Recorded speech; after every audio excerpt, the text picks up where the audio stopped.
Here on Farmweek, we also focus on rural life, and much of that is covered by the publishers of newspapers like these. But depending on who you talk to, it's harder now to stay afloat. But it turns out the smaller the circulation, the better the chance the community is willing to support a paper. Here's Colleen Bradford Krantz. The sun has barely risen when 4 women began their work in the back room of the Hillsboro Free Press in Hillsboro, Kansas. Within an hour, they are joined by middle and high school students who will deliver the papers under the watchful eye of school employees as part of a life skills class. We were able to get one of the paper routes, and so we come and pick up the papers and fold them on Tuesday mornings and then deliver one of the paper routes, and it teaches them work ethic, and that's what our classroom is about. None of this might have been possible if it weren't for Joey and Lindsay Young.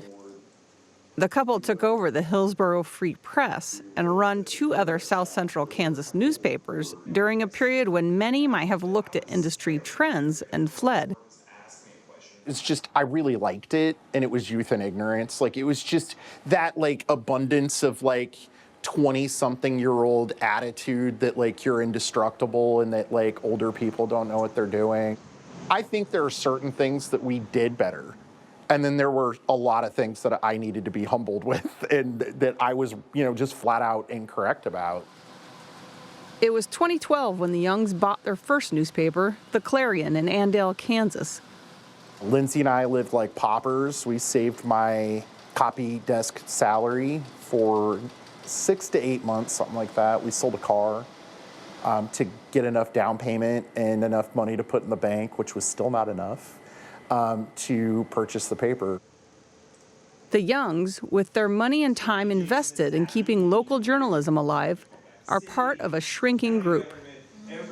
According to Northwestern University's Medill School of Journalism, the United States lost more than 1/3 of its newspapers over the past 20 years.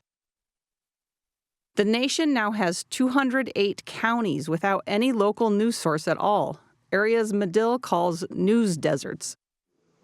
If given a choice today, Joey Young wouldn't change the path that led him from his job at a daily newspaper to where the couple now operates their Kansas publishing ventures out of the Harvey County Now newspaper office in Newton. But he would change the conversation about local journalism. All I hear is like this really depressing statistic that everybody likes to throw out to claim that, like, newspapers are dying, right? Never is there a follow-up to where, like, hey, that town lost 50% of its population over the last 20 years. If you're losing Main Street businesses, do I think that there's a magical answer for sustaining journalism in your community? No, I don't. Like, you have to figure out how your community is going to survive. If your community is going to survive, a newspaper will survive. To make sure community members and business owners keep a bit of focus on their local newspapers, the Youngs and their employees have done everything from a Halloween-themed toy ghost treasure hunt in downtown businesses to hosting an annual concert in a local park to a Friday community happy hour in the Newton newspaper office. We used to have a Democrat elected to State House, which represented Newton. He came for a beer Friday, and so did the local head of the Republican Party. And we were all just hanging out, having a beer. And I was like, well, this is great. This is America. This is the way things should be. We're all just kind of having civil conversation, being a part of the community, which I think is special. He knows not everyone is interested in being engaged in their local community, but enough still see value in it. A lot of these small towns, the people that live there, they grew up there and they know just about everybody. So when you have a local newspaper, you can connect to those people that you've known. You can see if someone you know is going, like the homecoming queen and king, who's in the games, like as far as sports, what kind of local events are going on, like festivals. But the financial struggles are real. When paper prices spiked during COVID, the company struggled to break even. Instead of suffering quietly, the Youngs were honest with their readers and put out a survey to see whether they wanted to rely strictly on the digital versions or pay a little more to continue the printed version. 9 out of 10 of our readers said they wanted a print paper and that they would pay more. Nearly 90% of subscribers stuck with them when they went ahead and doubled the subscription fee. Throughout their dozen years as publishers, the Youngs have struggled with recruiting journalists, as some aren't sure about living in smaller communities. They are not alone with this challenge, as other rural news outlets also struggle with recruiting.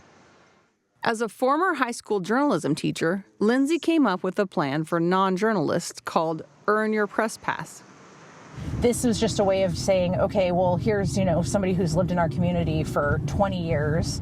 They've put kids through the school district. They work here. They know everybody. And let's just teach them how to write and do a good interview. And now they can be an asset for the newspaper. Lindsay cringes to think of a future where more counties become news deserts. She says that ghost papers, where the product is still there but with no local reporters, are not much better. We take a lot of pride in just making sure that local governments are doing the right thing, and having a person at the back of the room is amazing how much that holds people accountable to make sure they're doing the right thing. I feel like we're protecting our taxpayers too. Ultimately, it's the upholding of the newsroom's traditional task of being the recorders of the first rough draft of history that matters to her. I think for us as community papers, we're the only recorders of history. There isn't anybody else that's writing any of this stuff down or reporting on it. Being such an intimate part of a community and being a place where people trust you with their stories and with what's going on, I think it's such a gift, and it's humbling, and it's really fabulous to be a part of. So I absolutely 100% am head over heels in love with the industry. Mike, I'm actually more of an e-reader myself, I guess. Generational thing, I guess.